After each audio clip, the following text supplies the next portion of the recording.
په جګړه ځپلي هېواد کې نوی کړاو چې خلک وژني. دلته د ژوندیو په پرتله مړو ډېر ځای نیولی او د یمن په سویل کې هدیرې ډېرې شوي.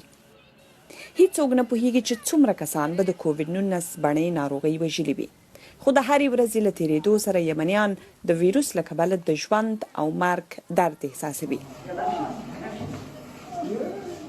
او ډاکټران یې تر ټولو بد حالت په خپلو سترګو ویني. ډاکټره زهرا سیدي د عدن په ښار کې د بیړنۍ پاملرنې په څانګه کې کار کوي. همدا شیبه یې د شپې دنده پای ته ورسېده. په عدن کې حالت ډیر خراب دی او خلک په روغتونونو کې مړه کیږي. خلک په امبولانسونو کې مړه شي ځکه کټونو ته منتظر وي. په کور کې هم خلک مړه کیږي او موږ ورسره مرسته نشو کولی. هغوی درد تیروي او مړه کیږي. خو په دې ډول مړینه کې درنښت لږ او ناکراري ډیره ده. د یمن په شمال کې حوثي اغیان هڅه کوي چې په وایرس د مړو شویو خبره پټه وساتي او ځینې یې مړي د شپې ناوخته ښخوي. دا سړي چې سپینې جامې یې په تن دي خپل ژوند ته اندېښمن دي.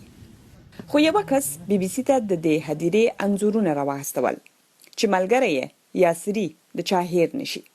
ویل کېږي چې د غاښونو د ځوان ډاکټر کورونا ناروغۍ وژلی. د ده له مړینې 2 ورځې وړاندې یې پلار مړ شو او میرمن یې ناروغه شوه. موږ ډېرې کیسې اورېدلې. د یمن په شمال کې یو ډاکټر راته ویل چې په روغتیا وزارت کې نور کار نه کوي ځکه حالت پکې ډېر خطرناک دی. حوثي اغیان وایي چې حالت یې کنټرول کړی. آیا دا رښتیا ده؟ نه ناروغي له کنټروله وتلې. د هرې کورنۍ یو یا 2 غړي کورونا ناروغي وژلي. ټول ویریدلي دي. دا وژونکی ویروس په هغه هېواد کې په پټه خپرېږي چې اوږدې جګړې او د کولرا په ګډون ډېرو نورو ناروغیو ځپلی. د یمن روغتیايي سیستم له منځه تللی او د نړۍ د نورو هېوادونو په پرتله دلته د کورونا ناروغانو ډېرې لږې ازموینې کیږي. په دې هېواد کې ډاکټران وایي چې تش کټونه نشته او د ډېرو سختو ناروغانو لپاره ځای نه لري. دلته ډېر متخصصین نشته. خو د خیرالموسی په څېر ډاکټران تر خپله وسه هلې ځلې کوي. یو څه ناهیلي شوو چې د ناروغانو لپاره ډېر څه نشو کولی. څه چې لرو تر خپله وسه به ترې ګټه اخلو. هر ورځ له سهاره تر ماښامه حالت ډېر بد وي او دا ناروغي د خلکو ژوند اخلي.